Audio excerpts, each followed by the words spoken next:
Hey, we're back. Look who flew into the podcast. The one and only Byrd Manring, ladies and gentlemen. Manring. Yes. Cheers. Cheers. Finally. This is 4 years in the making, bud. Yep. Luckily, we found a date to do it, and I'm able. Yes. Yeah. You were just busy. I was busy, and my health wasn't the greatest, and now not busy, and I'm feeling a lot better. Byrd, Good. I was thinking this earlier today. How long ago was it that you and I both started playing about the same time? Yeah. I don't know about all that beginning stuff, but we started playing out about the same time. And I think I officially met you one night at the St. Peter. I knew you before that. We were communicating. I don't think I got out. That was my 36th birthday. Is that what that was? And you and Charlie it was at the St. Peter and Paul Parish Hall. And you were down at a bar. Yeah, and I was like, I'm on my way. I'm going to be there. But then, like, people kept coming in, and I felt obligated to stay because it was my birthday party. Well, my birthday. Yeah. And so I never made it out. But we were communicating pretty good bit right there. Right there. I remember that exact event. What event was that? I thought it was some kind of fundraiser or something. It was something. I remember I was asking you not to play Lady Gaga's Poker Face. I remember. That's what I was thinking about today, Byrd. I was thinking about that today. One of his favorite covers. That was like Capo too. I can remember him getting text, or I remember getting a text while I was playing. If I come, make sure let me play Poker Face. He said, "Hey, I just wanted to let you know, please don't play Poker Face." He's like, I'm going to do that one. And I was like, okay, Byrd. Man.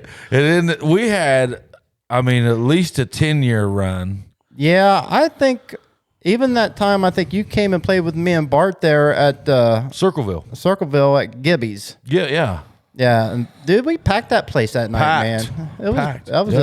That's a pretty neat venue, isn't it? Oh, that was a good time. I've never heard music in there, but it's a nice place. I'm sure you've seen that picture, and I'm like in between him and Bart. Yeah, I've seen that. And that was at Gibby's that night. Yeah, that was a fun night. Man, long time. How many shows, Byrd, were you doing a year? Towards the end, I was averaging. Now this was working full-time job, and a lot of times I'm working like 7 days a week. And doing shows, going to work. Working at the factory, working at the Honda plant. Yeah, working at the Honda plant. And I was averaging 75 shows a year. Yeah. You were hucking and bucking, bud. You were playing everywhere and anywhere. Now, do you have a favorite? Favorite place to play? What is the favorite show that you ever did? What's your favorite show you ever did? Oh, man.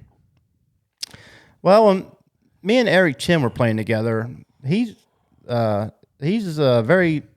talented, but he's very entertaining, and he can do like impersonations. He can. He's about half a comedian as well, then. Yeah. So we would go and play, and we'd do banner on each other and stuff, and the shows we did together were pretty fun. If I had to think of a show I did by myself, or just your all around favorite show. Well, I played at on a patio at a country club, and went there. I didn't know anyone, and it was just one of those nights where everything clicked. I remembered all the words, and I remembered how to play the guitar for every song, and jokes were rolling. Yeah, and I made my biggest tip night, which like some people might think this is a low night, but it was a pretty big one for me. But I made $450 in tips, and I just played for 2 hours. Well, I played 2.5 hours. They asked me to keep playing, but that's a two $100 tips going in there. It's like usually like I just travel around. I don't. Some places you think you're going to get a lot of tips and you don't get anything. Sometimes you're there and there's no one there, and you wind up getting a lot of tips. But usually the good tips. The tips is what tell you that you did a good job. I should have. I just never did make the move to set out a tip jar. Oh, well, that was and I didn't need the money. Yeah, I know, but it was my response on if I'm doing good or not. Like a lot of people are tipping, they're digging it. Let's talk about that, Byrd. You're just the man to talk it with. The last guy we talked this with was Bart. Mm-hmm. Do you whenever you're doing 75 shows a year, you can't help, and you're taking time away from your family. Mm-hmm. you can't help but have to bring the money into it just a touch. Bring what money? Making more money. Oh, asking for more? Or putting out a tip jar.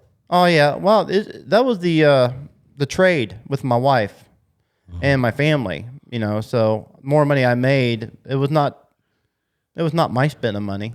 Yeah, that's what mine was. Mine went home. Yeah. I came home and like we went out to nice restaurants and we went to whatever we wanted to do, like go to play games or some arcade or something. We're going to blow $300 or $400. You know. Yeah, and that's just extra money. It was great, man. I remember at the time it was just I was starting Gillum Insurance and you know I started at zero. I mean, you got a kid, or you know you had how many kids that time? Well, when I first started, I was 36, so Tyler was 15, so I had 3 at that time. But I don't know, with 3 kids. I don't know. Everyone was on board. Like either sometimes they came to the shows, and but if they didn't, you know, it just I can't think of one time that I was usually like again, you know, like when I got offered a show or something, I confirmed, you know, like, hey, is anything going on a 26? You know, well, when you're doing 75 shows a year, though, you every now and then in unconsciously double book up. Yeah.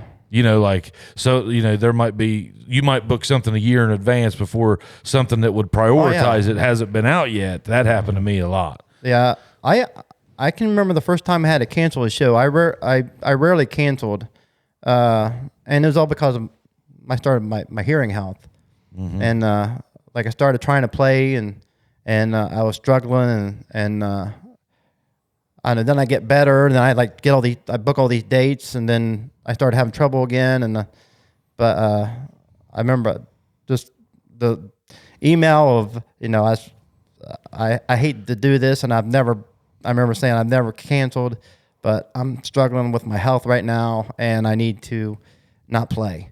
Yeah. And you know, no one was ever made a big issue about it, you know, but yeah, 75 shows.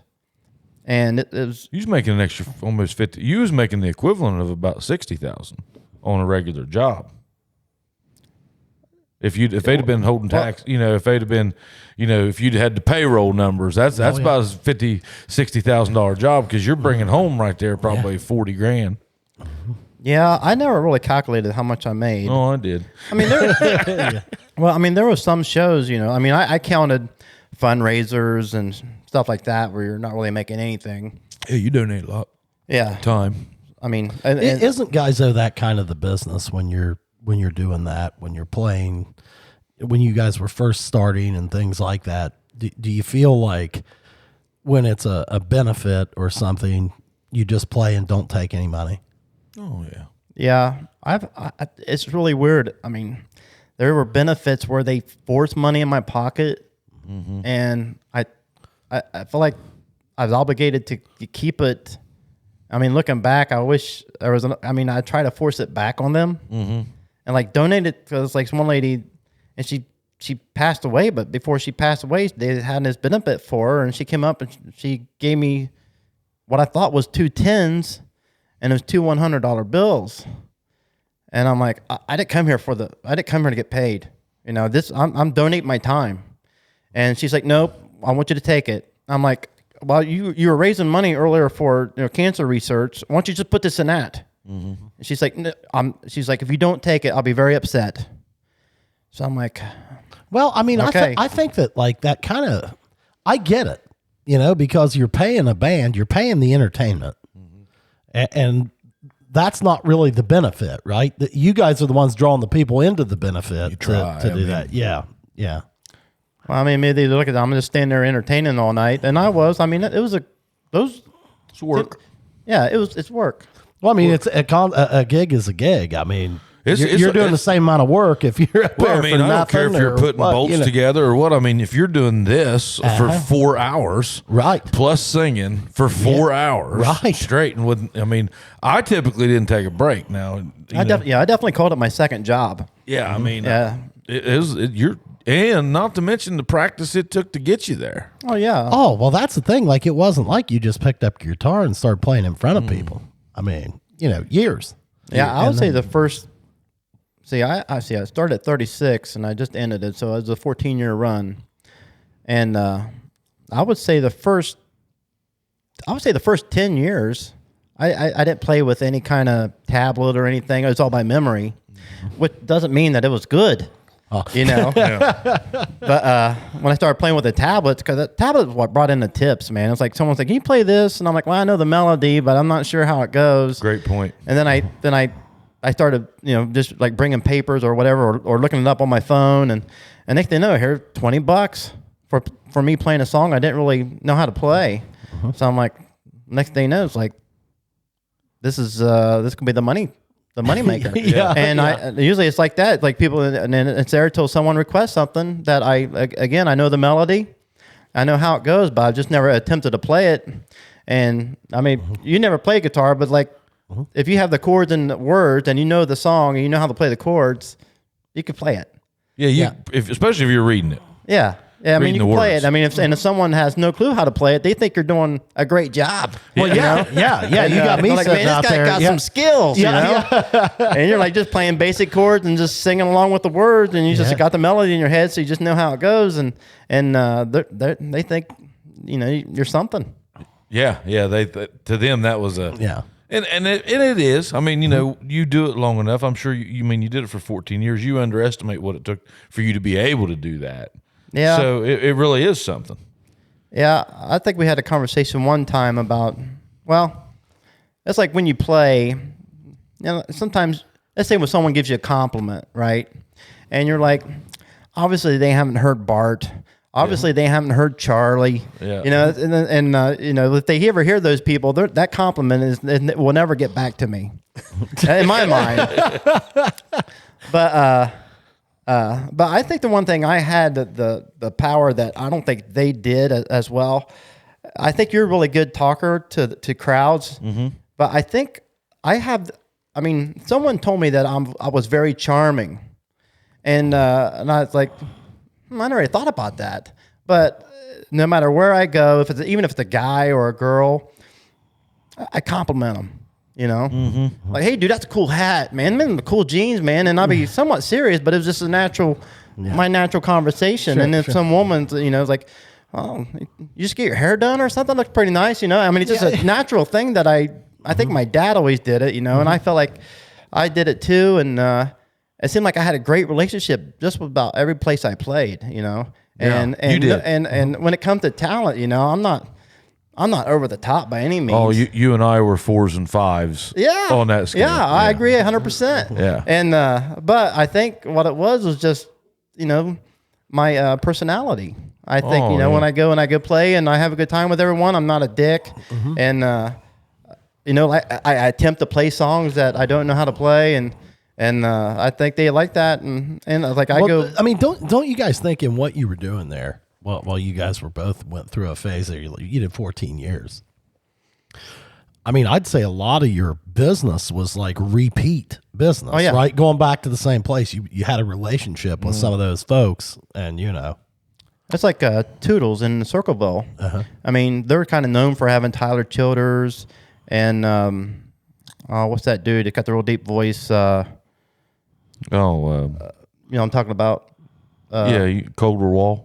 Colder Wall. Yeah. And so they get like these kind of big names as they're traveling through at first, but they book me like about 3 or 4 times a year, and I go play there and play for nobody but the bartender, thinking I'll never get back here, Yeah. But next thing you know, they're like, "Hey, Byrd, can you come and play this date and this day, or the Oktoberfest, stuff like that?" And I'm like, "I guess so, sure." Yeah. But the same thing, I go there and no matter who's there, it seems like I have a decent relationship. And like we're sitting there talking about Poker Face, yeah, and I would play Get Low I didn't have my, it's some guy, that guy on YouTube had a version of it in a coffee house. And remember how early on that was? Remember like whenever you could get on there and you would find these guys doing acoustic versions like, hey, y'all. Yeah, yep. And it'd blow your mind, just because they did it on acoustic guitar, Let's take that to the show.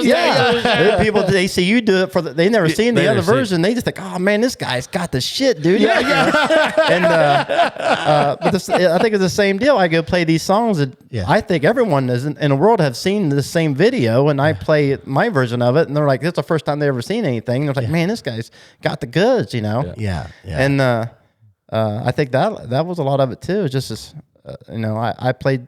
I mean, I don't think I felt like I stole songs, but let's just say I go watch you play, and you play a song that I like. I'm like, I'm learning it. And not because I'm trying to steal it, just because I just liked it. It's a good like I used to do that in Nashville. I'd go to Nashville and I'd see what they was playing on Broadway, and that's what I'd come home and learn. Because you could go to every bar and they's playing the same songs, and I'd be like, well, that's the new line of hits coming, so I better go home and learn those ones. And I would learn the arrangements, like the what do they call them, the the mashups, how they would do those mashups and stuff, and like. I always enjoyed that, and now it's in your face 24/7. But back whenever he's talking about that, that wasn't in your face like that. Well, and it was funny. Like back at the time that you guys started, it wasn't like there wasn't people that had been doing it before, but it seemed like there was, for about a 3, 4, 5 year run. I mean, there was a lot of live music going on in Jackson. I thought that time whenever there's a lot of competition. Yeah, so that's what I mean. Like there were a lot of people out there at night that me and Charlie played at the Overtime Bar. Do you remember that? It was me and Charlie's first show out. You remember? Yeah, I remember seeing on Facebook you guys were playing a good couple of shows together. We started out playing a good bit of shows together, and I didn't know enough to pack a show. So I got a hold of Charlie, and I'm like, "Hey, come front this show for me." They've asked me to play. I can play a few, but I can't play a lot. And you can. He was gigging like a madman back then. It was like Charlie, Lewis Copeland, and Bart were like the only 3 people I knew that was really out gigging. And I thought after that gig with Charlie, live music. I'm not saying it started, but it picked back up again. Yeah. Because there had been a blank time when DJs filled in. Right. Well, then after that, they were like, all of a sudden, all these bars are kind of like, well, hey, man, let's do that. Well, and to go back, like those guys, other than Charlie, they were bringing bands. Right. And that was kind of the introduction of that solo guy to an extent, around here anyway. Right. You know? And people started getting an appreciation for it. Now, in Wellston, Coop always had Bart's band playing, and Bart's band played everywhere. But they were him and Charlie, and I can't think who all had bands gigging back in. Yeah, Bart was always the house band. I'm trying to. I mean, there was a couple local bands there. Dane Ross. That's his last name, Dane Ross. He had like an AC/DC voice. I think it's his last name. But they had a band there. You always had them boys in MacArthur. Andy had always and my uncle band. Roger. Yeah, but see, he quit in the mid-90s. I'm talking mid-90s. But they'd have those reunion shows. They still do that, I guess. Mid-90s through mid-2000s. Well, 90s through. What was it whenever you were coming up? You didn't go to bars whenever you were young, did you? Not really, no. I mean, not till I was of age. But that was DJ gone. times. Yeah, it was all DJ. Yeah, there were no like known or regular bands. Yeah. My age. Yeah. I mean, that I can think of. Yeah. And now you can think of 5 or 6. Oh, sure. Yeah. Yeah. And you had like, what was that one? Voodoo 101. You had them. Yep. Voodoo 101. Belcher and Andy Allman and yep. Who else was in there? Roop. Was he in that? I'm sure. No, they had to oh shoot. It was I'd say overweight, but he's a big dude. Lee Master. Yeah, Lee Master, Mark. Yeah. Great guy. Yeah. Yep. Yeah, they had them. I love that band that they had that whenever Andy Allman had that with Mike Clare and what was that called? Big Wiggle. Big Wiggle. Big Wiggle was a big band. It was, and then something was it Junction or what was it? Oh, it was Mike Clare. I didn't know the guy that sang for him and played guitar again, Andy Allman. And maybe, I don't know if Lee Master was drumming in that or not. I can't remember who. I know they have Red Planet, but that's sort of like... It was the one right before Red Planet. I know what you're talking about. I like that band. They were a good local band too. But the guy who cuts hair there in Vent County, he's a barber. Oh man, I hate to look back at this. And not you're going to catch I knew that's my worst fear. I want to watch it and think, oh man, and leave there. Yeah. All these names going to pop in my head. But I know you're talking about that guy's really talented. He's a barber in Vent County, I think, and. But that was a cool era right there, sure, of like solo singers, and you pioneered that. I mean, you were playing as much anywhere as anybody. Hey guys, time to pay some bills. This show brought to you tonight by Brad and Sarah Munn, owners of your local McDonald's restaurants. Brad and Sarah have done a lot for our community, and McDonald's has done a lot for all of us. You know, the statement, I'm loving it, we can all relate to that. We've been loving it for years, and we love what they do for our communities and our families. But let me talk about a big charity that they do, and that is the Ronald McDonald House. Man, anytime you get a chance to leave your change for that, it's a great thing. They allow parents of sick children to stay with their kids at the hospital for free. And that's just the kind of things that McDonald's does. Get out and support your McDonald's restaurant. Yeah, and I thought about that when Charlie was playing. When me and Charlie are our first cousins, so we grew up together, and I always tell people that he's my inspiration on playing. He was 15 and I was 36. Yeah, well. No. How'd that work? No, each 15 and I was 26. Sorry. Yeah. My math. But anyway, Charlie was always, he's a twin of Keith, and Keith has always been bigger than Charlie. Charlie's always kind of runt, and Keith is always just... He ain't no runt no more. Yeah. No, not anymore, but back in the day he was. Keith is always just a bigger kid and stronger, and yeah, Charlie was 15 and was at the family reunion, and Charlie's walking around, just walking around the I think it was by the ball field there in Walston. Blamer Field? No. Oh shoot! Right behind the high school ball field, there's a shelter house there. But he's just walking around with his guitar around his neck. I mean, he ain't like holding it. He's just like walking around, and it's just a strap around his neck. He's just like walking around with his guitar. And he walked up to me. I'm like, Charlie, can you even play that thing? Because I just feel like he's just like, look, I have a guitar. Yeah, you know. Let me. But he's not playing. He's like, I don't know.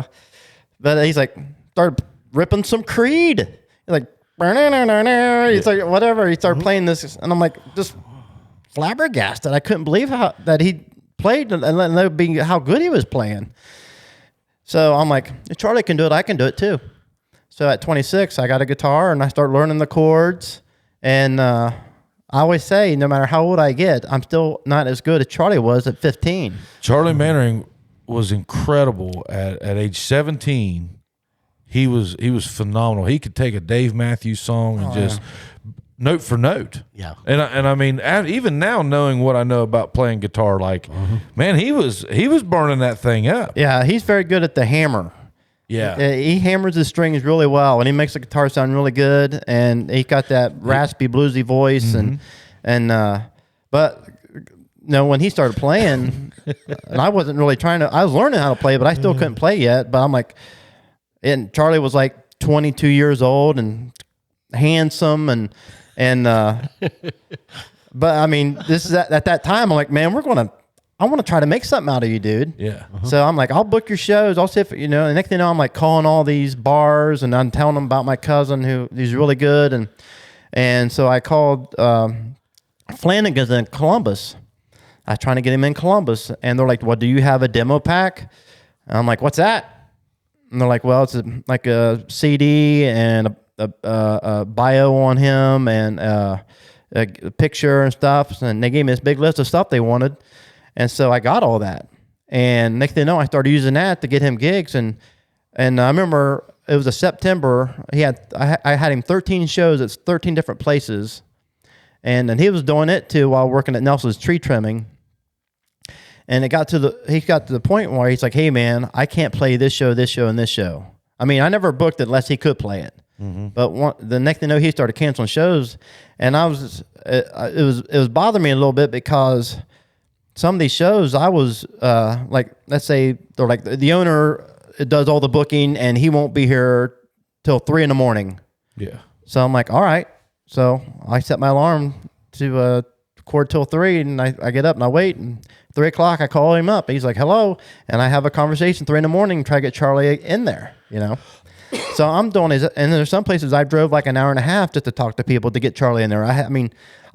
Charlie had the goods, you know. I was like, man, did, yeah. I was like, man. Did you ever catch one of those shows? Oh yeah. No, I'm talking. I mean, he's good now, before but that one of mine. No, never. Oh, that was yeah. He was very good. Like playing the day mat. He played all this 90s rock on that acoustic guitar. No country, and very little country. Yeah. Yeah, and he was very, very good at it. And like I said, now you hear all those songs a million times, you don't think about it, but all that time it was fresh. Mm-hmm. You know, it's just stuff you haven't heard, and he's got this great voice, and he's this good-looking kid, and I was like, man, now is the time to get him. He looked like a little miniature Rob Thomas. Yeah, he did. He had the hair, he had the double loop earrings, and he was a cool smoker. And but I mean, he had the look, and he just, you know, it's like it's now or never. And I was really trying to get him to the next step. And then, like I said, he was working full time, and next thing you know, he had like, hey man, I can't work these I can't play these dates because they're telling me I got to work.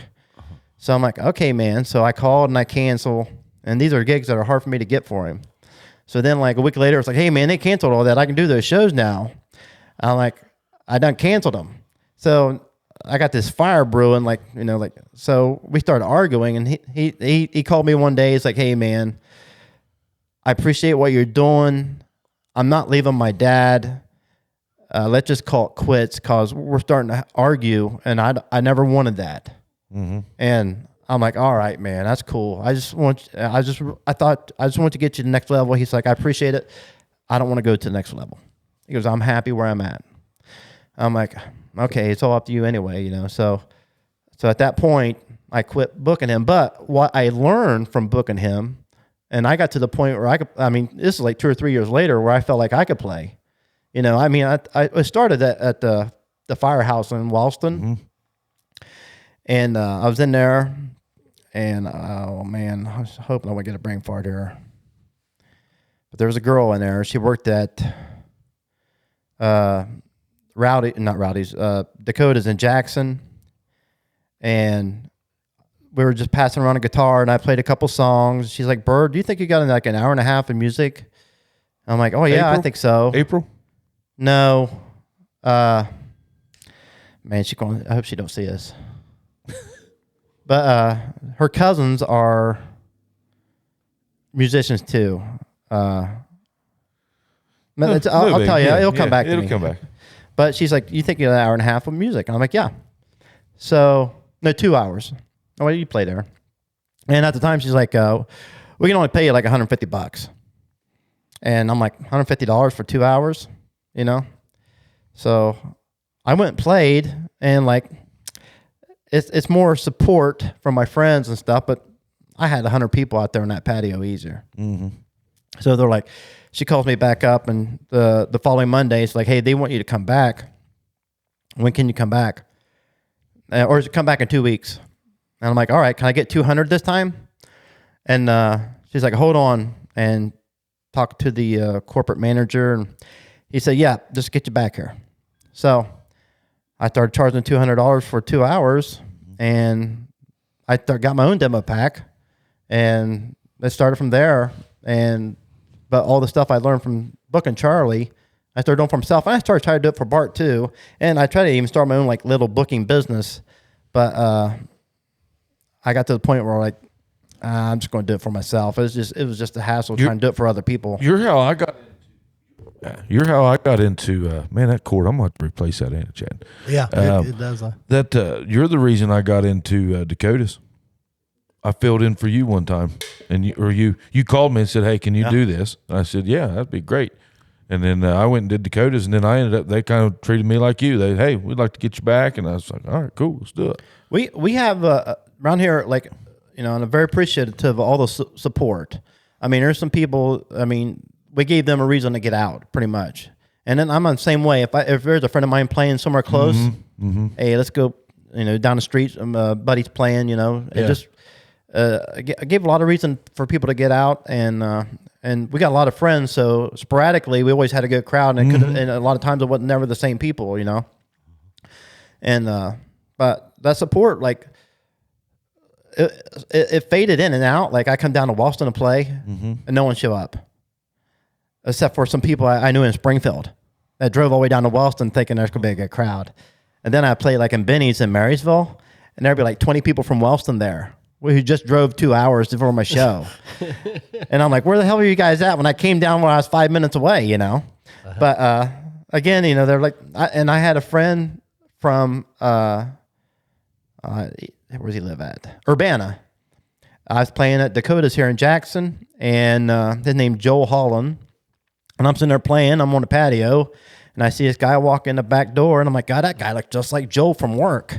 And I'm like, hey, Joel, what's going on, man? And so he got on his motorcycle with his girlfriend, and they drove three hours to the show just because they wanted something to do, Yeah, yeah. And I was like, man, I feel bad because I feel like I owe you some money, for coming to my show.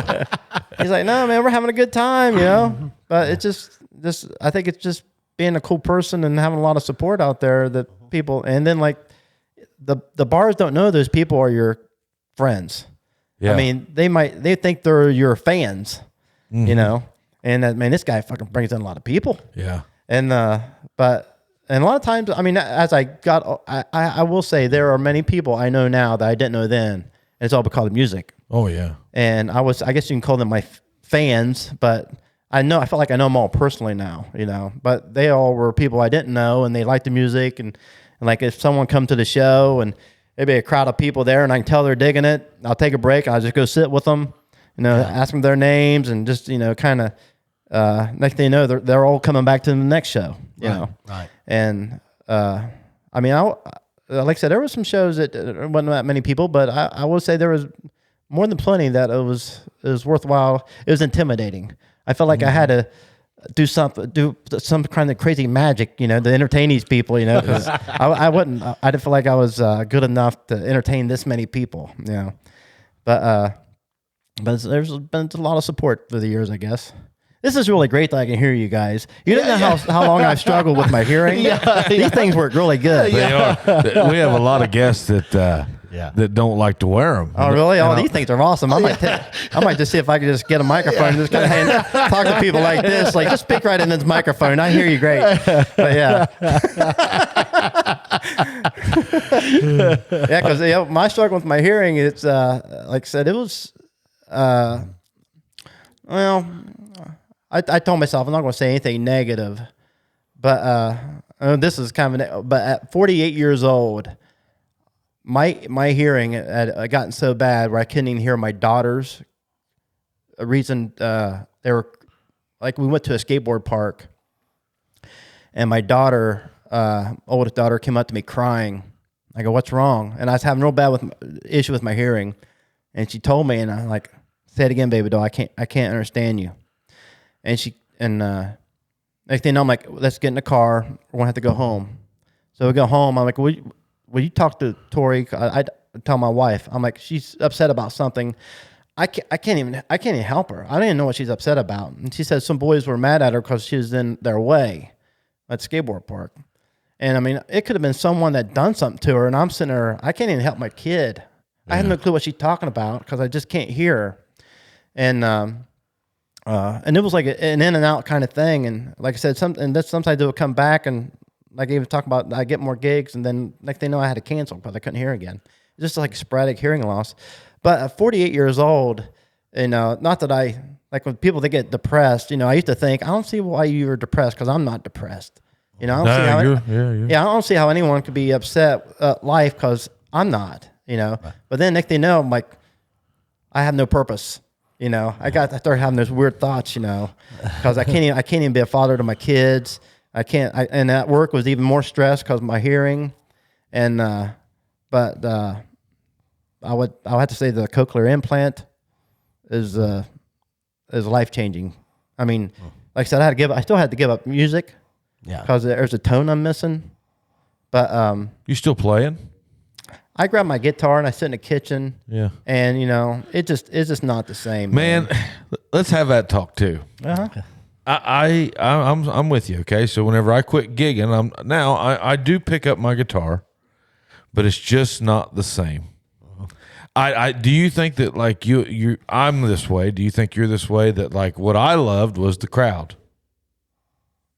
Oh yeah, but you're a very good talker. I mean, like I said, I can see that you feed off the crowd. You see the people. I take requests. A story off everyone out there seeing you. Yeah. You can bring up something and everyone has a good laugh and you feed off the crowd. I get it. My big thing is just like I just don't hear it the same. Yeah, okay. I mean, I could if and people say, "Do you miss it?" It's almost like I miss being able to hear it, but you seem like you got to be able to hear it to understand how you miss it. Now, do you think some of that's, though, where we're just getting a little older? Because I'm not going to lie. I mean, my pitch and my playing and everything's changed since I put it down. I don't know. I don't know what you're going through, but I'm saying like... I would tell you if I didn't have my hearing loss, I would still be playing 75 shows a year. Would you really? Hey, guys, we got to pay the bills. Let's talk about AP Prep and how you look them up at apprep.info. You go in there. If you got a child and they need performance training, that's one of the things that they offer. And it's simple. Their performance training, it drives their athletes to seize full genetic potential. And first of all, they're going to assess your kids' overall balance, their mobility, their hand-eye coordination, their foot speed, understand all their body mechanics, their output, their strength, everything. Look them up, apprep.info. All the info's there. You'll see it. Then they got a boxing class for the adults. It's $10, or you can join by the month. These workouts, you can burn up to 1,000 calories an hour. So, guys, you can't beat it. Look it up. I know it's a drive over there. It's a good time for you and your kid. You'll love it. Do some good bonding time. apprep.info. Look them up. You love it. Yeah. And like a big thing for me, I live far away, right? Yep. You live in your hometown. There's a good chance you still see it. Even when they come visit here, you see a lot of your friends. Only way I see my friends is when I come down here, and that's the ones who still live here. So, but when I play out, I would say I'm able to see my friends more when I play out than I do if I didn't. Like even my son, because my son played with me too, and we'd play all the time, and that was our quality time together. And but even now that I quit playing, I mean, I probably see him once or twice a month. I mean, he works all the time. And you see him 12. Yeah, exactly. And even if we were playing, we're still side by side. Yeah. You know, and if we didn't have a father-son conversation or whatever, so we're still side by side. Yeah. You know, we're in, you know, so I know it's kind of like one of those. You know where they are. You know where they are. Exactly. Yeah. And he's done real well with all this. Oh, man. Yeah. Tyler is he's got a gift. And some people say, did he get that from you? I'm like, no. I know his mother, her name is Shauna Rippeth. That's her maiden name. Shauna is a professional pianist, professional singer. She's 5 years older than me, but let's say back when I was in high school, she was the girl that was picked to play at everybody's weddings. Okay. She'd play weddings and stuff, and she played the Rose. Over in Lancaster. No, she's from Wellston. You say the Rose. The Rose. Oh, the song. Oh, okay. Yeah. And her dad is he passed away, but he's an excellent singer, excellent musician. And, obviously I have musicians on my side, Uncle Raj and Tyler, and my brother Tom plays. And where did the Manring music bloodline start here? Because all you Manrings, you guys all play. Well. Or musically inclined, I guess. I have pictures, of my great-grandfather and my grandpa on my dad's side. They were musicians. They were, the fiddle player. They played multiple instruments. And, but I think the bug kind of came to us from Uncle Roger. Roger, yeah. Because he was our uncle, and we'd always see him up there in a band singing. Big band. Yeah. And Uncle Roger's a very good singer. Maybe might go down. I mean, I think it's right there with him and Bart as far as I agree. The two. I don't know what to deem them, but the two. Tallahassee Freight was legit. Yeah, no question. Yeah, they'd put on a great show. Yep. I think the difference is no one in Tallahassee Freight Band was doing that for a living. Bart did it for a living. Bart was all that in a body. Right. Yeah. That's the thing with Bart. He Yeah. was all that in one man. I've yet to see anybody around any better at doing it all other than Bart. Oh, yeah. I was going to tell you guys, too, I'm a big fan of the show. And I had to say my two favorite shows was Bart and Curtis J. John. Oh, yeah. And you're talking, I even watched the show from last week where you guys were just too bullshitting. Yeah. And you said something like you like Joe Rogan, but you don't watch every show. And I'm the same way with your guys' show. Yeah. I try to watch some of them, but I seem like I watch the ones where I know the people personally. Jolly, I bet you Jolly, George Smalley. Yeah. Brad Munn. I don't know him personally, but he graduated the same year I did, so we played together each other in sports and stuff. So I kind of have that relationship where I know who he is, and Lance Phillips. Oh yeah. Actually, what about due for another one at Lance's?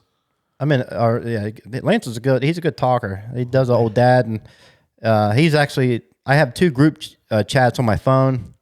One's is Lance, my nephew Brandon Manring, and Matt Lusk. Oh, yeah. And I have another one that's Stallions. The Stallions. Yeah. I don't know where I just got like his text, and it was that three other people, and Matt started it, and we talk every day.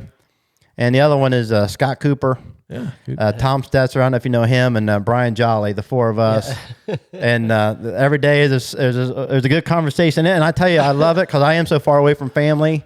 And keeps you right at home there. Oh, yeah. I'm sitting there, my phone will buzz at work, and I'm like, everything they run, we're like talking back and forth. I'm kind of risking getting a counseling at work and stuff. We're not supposed to play on our phones, but as soon as it buzzes, and it starts buzzing like at 6 a.m, Yeah. And Jolly is 100% Mr. Inspiration. He's always, if anyone's in a bad mood or whatever, he's always, hey guys, let's take on the day.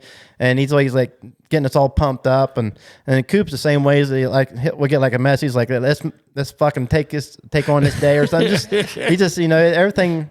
And there's a lot of positive. My group messages are my positive. The get through the day kind of thing. Yeah. And they're my close friends, that I grew up with. And but talking about Jolly, Jolly's like, I think he just turned 51, man. He looks great. Oh yeah, he's killing it. Yep. Yeah, he does that endless rejuvenation center, and man, what a spokesperson for that place. I know. At times, like, man, you should just be the role model for that place. Because he's 51, and there's a lot of 51 years old out there, and if they can, just trying to turn or talk them into acting like they, or it can make them look like him. Because he's one thing. It's not just he messages us with motivation. He'll be jogging, and he'll like show where he's jogging at, or he's.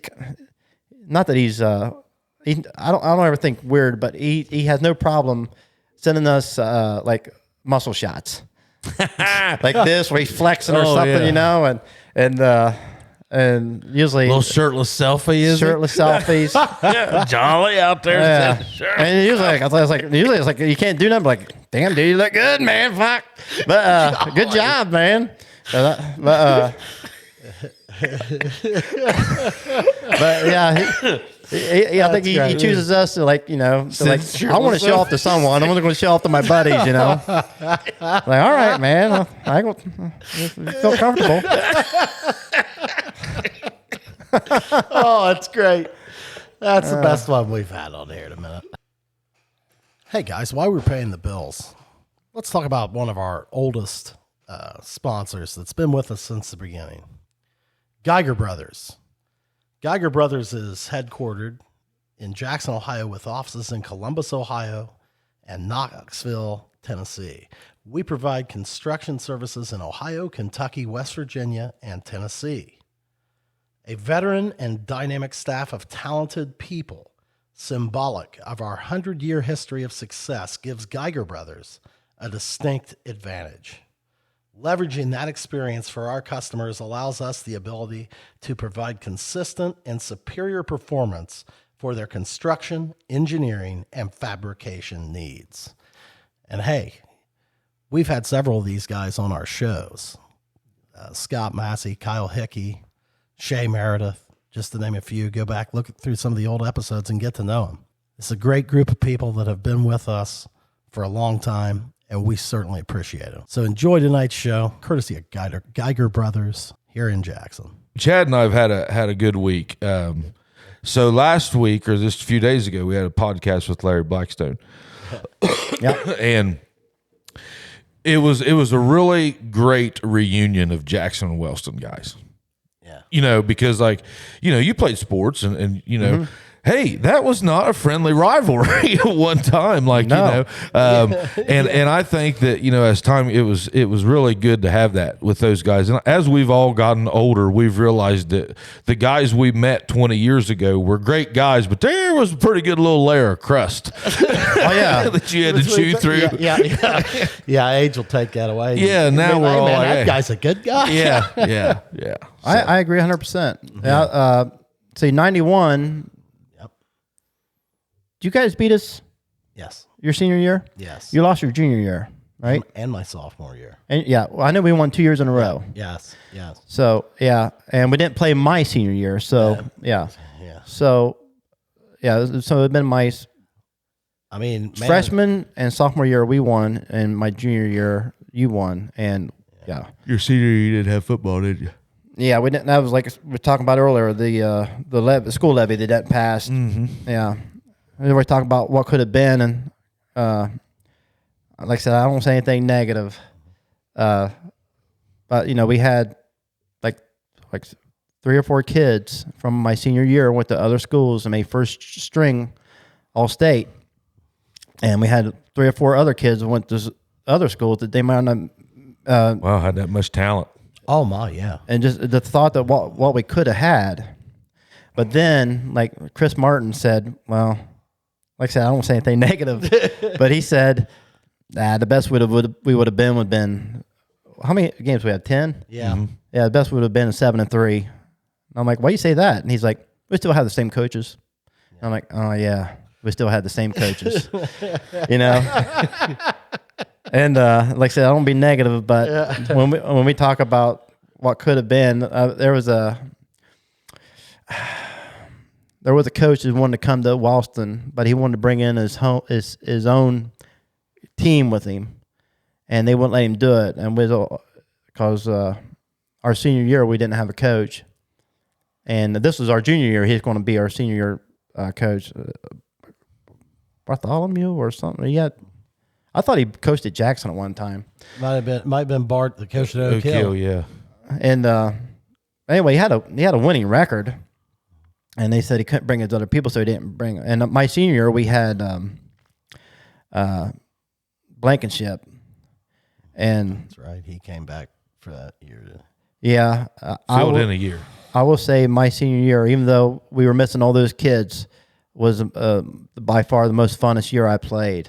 Oh man, that's great to hear. Yeah, I mean that's he with him coaching. I mean, it's just like there was a video of this baseball coach who comes in after the game and he's screaming at the kids and he said we had 3 people get picked off and he's like, what the fuck is going on? This is our lives. What's going on? Just screaming at these kids, And someone put in the comments that I run through a wall for that man. And that's how I felt for Coach Blankenship. He'd scream at us, but I mean, I'd run through a wall for that man. Yeah. And but it was just I don't know. It was just that year was funnest of football. But I do have you talk about glory days and stuff. I just want to tell this one story, if you don't mind. But I played baseball too. So Coach Hendershot said, you stay at school, I promise you we will have a ball team. So all the other baseball players, we all, that was baseball, I guess, was my main sport. But we had do you know Brian Mollahan? Oh, yeah. Mm-hmm. Well, Brian Mollahan, I think, was a sophomore. And I think we were going to Alexander. And we were a really good team. I think at one time, our senior year, we were ranked maybe 8th in the state in our district. And we just had this really good team. And I was a catcher. And someone said, Brian Mollahan today in study hall said that he was the best player on our team. So it really bothered me, So we got on the bus, and I remember I was kind of towards the front, maybe 2 seats for the front, and he was like maybe 4 seats behind me. I remember he was sitting up with his back up against the window. I'm like, hey, Mollahan, were you telling people you're the best player on the team? And he just got real quiet. He didn't say yes or no. I said, tell you what, man, there's no best player on this team, dude. This is one team. There's no best player, all right? I was like, gave him that speech. Uh-huh. And I think I might have embarrassed him. He just stayed quiet. So we go to Alexander, and Ryan Ratcliffe, who was, I guess you'd call him the best player. He got all league MVP that year in the TVC. But he was our pitcher. And I remember before the game, he's like, man, my arm's killing me. I'm like, if you just pitch strikes, our defense is going to take care of everything else. You're good to go. So he was pitching strikes, and our defense taking over. But we were scoring. It came to the last inning, and we were up 5-4, and Ryan just walked a guy to first, and there was a guy on second, a guy on third. The bases were loaded, and we had one out, and Ryan just walked the second guy or whatever, and somehow got the bases loaded, and they bring in Brian Mollahan. So we already had that conversation. He comes up, and Brian, he was a great player. I mean, I ain't going to take anything away from him. He was a great player, and he's pitching, and he's warming up, Finally, the umpire's like, all right, let's go. So he's standing there, gets ready to pitch, and out of nowhere, he turns around and throws it to second base, and I think it was either Steve Hendershot or Mike Murray or Rick Jonas, someone that was there, grabbed the ball, tagged this guy out and got him out at second. And so we got a guy at first and third, and I call a timeout, and I run up there. He got these big eyes. I'm like, hey, you're the best motherfucker on this team. Now let's strike this motherfucker out, man. He's like, and he goes, 3 pitches, boom, boom, boom. And I'm like, fuck yeah, man. And then I fucking pick him up, like, fuck yeah. This is just a great time, man. That's a great story. That's a true story. That's a true story. Yeah. I want before you go, I want to hear about you in the Toughman contest. Oh, okay. When was that? How old were you when you did that? I think my first one, I was 19. I got in 2 of them. Oh, hell, I was going to say there was a series. Yeah. Hell, it's just Alan Kiefer we're talking to. Hell, he's drawing retirement off of it. Yeah. Well, Alan Kiefer was another good one that you guys had. But I like the one where we talk about we're into Athens and he knocked some guy out or something like that. I like that. I like fighting stories. Yeah. But I was 19. I was going to Shawnee State University. Okay. And I was paying for it myself. And at that time, it was only $1,000 a quarter. Many classes you want to take, can't beat it. So so I was paying for it myself, and first place with $1,000. I'm like, if I can win, I got another quarter. So, I mean, that's what you have to do. Yeah. If I want to go to college, I got to go over here and win. So I remember it was $50 to enter, and I was hanging out with some guys from Oak Hill. Oh God, Brian. God damn, I hope he don't see this. Oh, my brain partner. Brian. I got caught on my head. I don't know why I got that name. Brian. Well, anyway, he and his roommates, they gave me $50. And I said, if I win, I'll give you the $50 back. So, because I didn't have any money. They were working or something. I wasn't working or anything. I was just traveling back and forth from Wellston. And I started somewhat training, just like jogging and stuff. But I was only 19. I was pretty healthy. You was pretty mean though back in. Yeah. So you'd been in a fight or two. Yeah. Oh yeah. I've counted my fights. I've been in 15 fist fights in my life. Have you? Yeah, I mean, I got fist crooked fights. fingers, and luckily I don't That's have a lot, Byrd. Yeah, I was like, I'm talking to Lance Phillips. He's like, dude, that's more fingers you have on your hands. Yeah, that's a lot of fights. Yeah, but I think it's just not that I've always been like this nice guy. I always felt like people took advantage of it. I would agree. Yeah, and I mean, a lot of them weren't that guy. A lot of them were in bars, and I had a conversation many moons ago. If someone starts to fight or act like they're starting to fight, just get it over with. Yeah. You know what I'm saying? And there's many times, dude, that someone's looking at me. Why mince words? Exactly. Yeah, why waste time? Yeah. I mean, there's so what are you saying, Byrd? You go straight to the I do have a good fighting story. Hey guys, let's pay some bills here. Tonight's show is brought to you by the Kelly Wiley Group of Keller Williams Excel Realty. I tell you, we all know Kelly, and we all know the group down at Kelly Wiley Realty, and I'm telling you, you won't find a better class of people to deal with. A verifiable fact, something that I found very interesting. They are the #1 real estate agency in Southern Ohio, and it doesn't shock me. I tell you, there's 180 different items that a home buyer and a home seller must do whenever you buy or sell a house. The Kelly Wiley team is great at all of them. They will help you out from start to finish. They have some of the most up-to-date processes and systems that you can possibly dream of. You're going to love the whole entire experience. So if I were you, I would give those guys a call at 740-577-3795. That's 740-577-3795. Or you can also look at all of their inventory at kellywileygroup.com.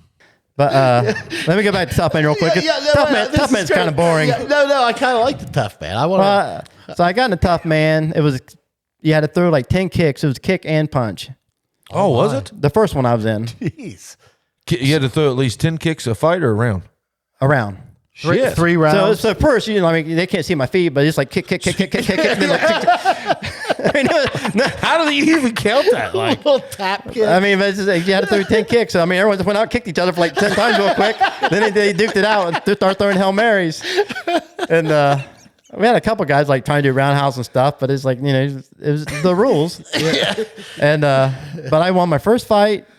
I won my second fight. And the third fight, I made it all 3 rounds, and the guy beat me in a decision. And the very next fight was the main fight, and he won that. And they had like the news guy come up to him to talk to him. He's like, I think the main fight that I fought tonight was that fight before that fight, which was mine. Yeah. And I'm like tearing my eye, man, thanks, man. But so then like when I was 26, so I was 7 years later, I got in the second one, that one that the videos are. I was working at Honda. I was just working on being in shape, and that was kind of after your fist fighting regime. Nah, I got more fist fights, I think, after that stuff. Did you? Oh yeah. I mean, as soon as it seems I got home from that fight, I didn't get in a fight, but I mean, I had some guy starting with me because I had they gave me like a Toughman jacket. Oh yeah, I walk in the bar with that, and like I'm just a target. People are like, oh, you think you're tough, huh? And I'm like, I'm just cold. It's just a jacket, it's free. But but that second one, let's see, you saw that that was just spontaneous. I mean, I was just I wanted to win one. I mean, it was just competitive. I can go out there, and if I just throw Hail Marys, I thought it's healthy enough to just keep fighting for a minute, because it's only a minute. You think that had anything to do with your ears? No, they were good then. I know, but you think you ever took a pop? No, I don't think so. I had headgear on, but I know when I heard in any of your fights. I'm talking street fights. I'm talking. I would think you saying that I can remember being hit and my ears ringing. I think that stuff's really starting to show on some dudes. Yeah, that's very possible. I mean, you saying that, and I just me thinking back to my fights. I can remember leaving, being done with the fight with my ears ringing. I remember one time, standing right beside Jeremy Rupert, and he hit that high cymbal, and it pierced through me. Now, so I remember that thing. I've never taken like any head trauma or anything, but like if I ever had an ear problem, I guarantee it's going to be in this ear right here. Like, I think something happened at that particular incident that was like, ooh, you know, and maybe if you ever took a hard blow. Think it'd fix it? No, I'm saying, I'm saying it makes sense. You know, oh yeah, I mean, maybe that's very possible, man. I mean, yeah, because you've taken at 15 fights. That's a professional career. Well, I mean, these are counting from grade school up too. You know, okay. It's not like in like my. But you're talking getting hit, throwing punches. Man, that's annoying. I count. I'll tell you this one real quick. I don't know how long we've been talking, but when Nicole and I were dating, Ryan Ratcliffe, it was October 4th. Well, that's his birthday, but I think it was his birthday. I was like, hey man, everything's on me tonight. You know, we're going to go out. And I was probably 31 maybe. But see, there's a bar that Nicole went to in Gallipolis. And there's some guy there. I went there. I was designated driver for her and her friends, and there was some guy there I didn't know, but he was like trying to get with her and stuff. But I didn't know anything about it till like the next day. The people were telling me about it, that he was staring at me and stuff, and I'm like, really? So I didn't really want. I mean, don't cross the line. Yeah, but I'm like, well, I just didn't notice it, you know. Yeah, and. Like, oh yeah, man, he's like staring at you all night. But anyway, so now I'm like, I don't ever want to go back to that bar again. I don't want her to go because supposedly this guy lives there. And one of our big arguments in our relationship was she wanted to go there with her friends one night while I was, you know, in Plain City, and she still lived down here. And I'm like, you know, I don't like that bar. And she's like, well, you know, I'm just going. They want to go there. I'm like, well, I'll leave that up to you. And anyway, I didn't like it. We got a big argument about it. Anyway, but then like. Later, Ryan, we're in Coops. I go, tonight's your night, man. I'm paying for everything. What do you want to do? He's like, I want to go to, what's the bar in Gallipolis? Isn't there a popular one there? There was Courtside? Courtside. Yeah. I want to go Courtside. And Randy Ratcliffe owned it, and Jamie. Yeah. Mm-hmm. Or Randy mostly, I guess. So I'm like, all right, let's go Courtside. So we walk in, and there's like this really tall dude, and a guy's like my height, and a shorter dude. Out at the bar, being loud, obnoxious, but you know, I'm like, no, obviously they're drinking, having a good time. So we're standing there. We've been there probably an hour and a half, and you know, we've danced a couple times, me and Nicole, and we're kissing. You know, we're boyfriend, girlfriend. You know, we're just kind of just hanging out. And I was there with Ratcliffe, I think Tony McKee, and Rick Jonas. And they all went to like the restroom or something. And I'm standing there with Nicole, and someone comes up and like runs their fingers through my hair, like they're messing my hair up. You know? And I'm like, that's got to be someone I know, but I'm in Gallipolis. Yeah, what is this? Yeah. So I turn around, and it's that big tall dude. Thought you was going to say it was Jolly. Sure. So I'm like looking at him like... You know, so he looks at me, you know, like kind of intimidating or whatever, and he reaches down and he goes to whisper something in Nicole's ear, and I'm like headbutted him, and no prisoners here. I headbutted him, and then I just busted him a couple times, and he went down, and I remember I got on top of him, and he had his hands on his face like this, and me and Nicole we were looking into finding some. Exercises to do, and there was like a karate class in Plain City, and we went to it. We could just watch them, and the thing they were showing people how to do was how to reach for the sky and bring down the thunder. Yeah. So I got on top of that guy, and that was in my head, and I was reaching down and just coming down on his hands, and hard as I could, you know. And I mean, I was in a different world. I mean, I got anger issues. I don't know. You were tired of that guy. So I hear this woman go, "Please stop." And I'm like, I stopped. I got up. They let him up.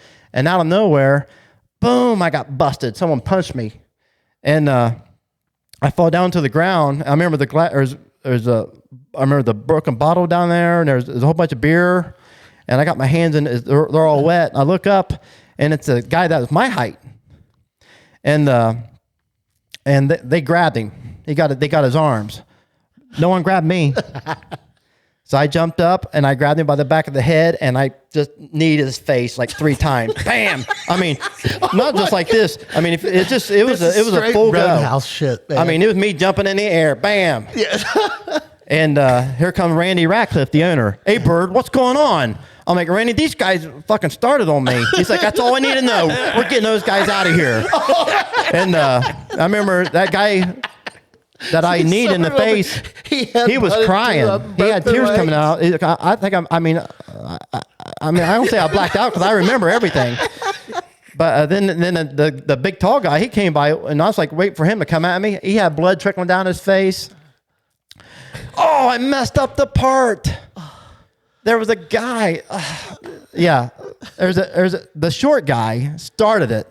Yeah. All right. The short guy was there. Always does. Yeah, this is what started it, and I didn't tell the story right, but I'm sitting there talking to Nicole, and she's looking over like this guy, like just like making his face at this guy, and this guy's like looking her up and down like this, like Jack Stripper Free Company or something, He's like just looking her up and down, and I look at him, I'm like, woo, like that, just kind of sarcastically, and I'm like, I did one of these, and I just start talking to her again, and that's when that dude rubbed his hands through my hair.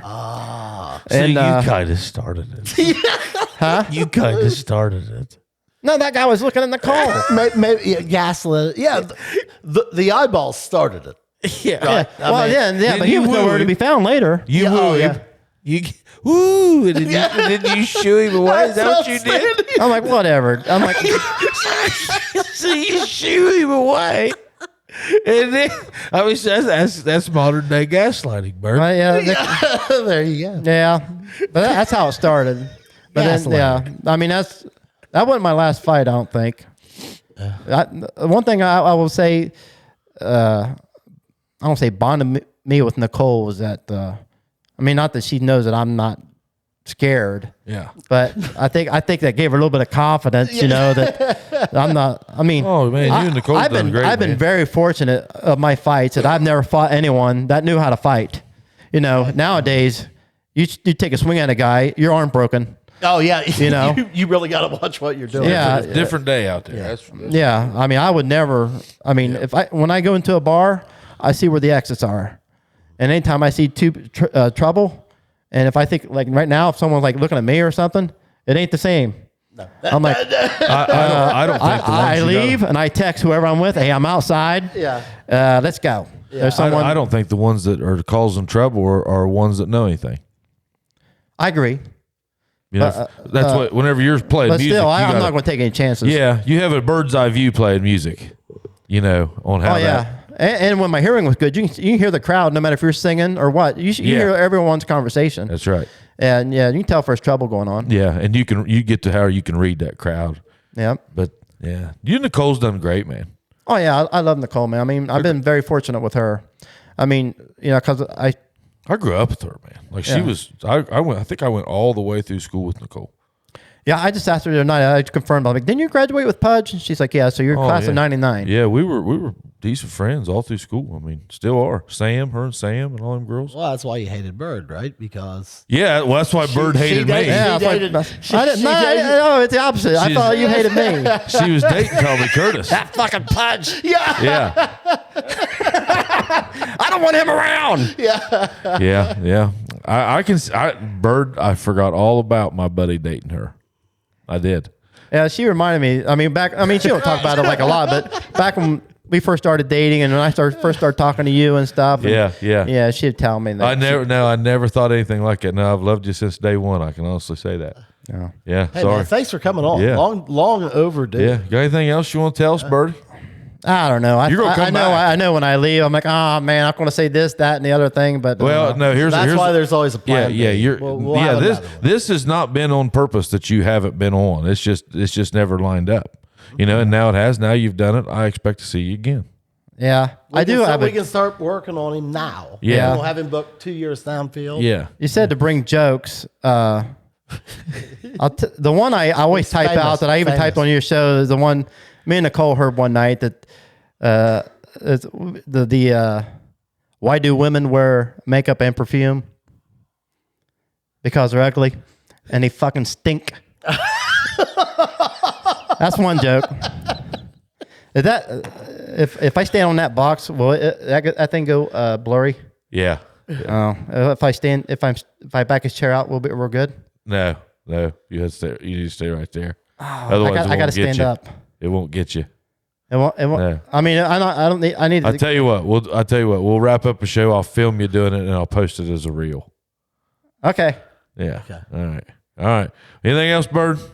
No, I've had a great time with thanks the for coming Chubbies. on, man. Hey, cheers. Cheers. Thanks for the pie. Yep. Thanks for the good time. Yes. All right. Hey, go. check us out. See you.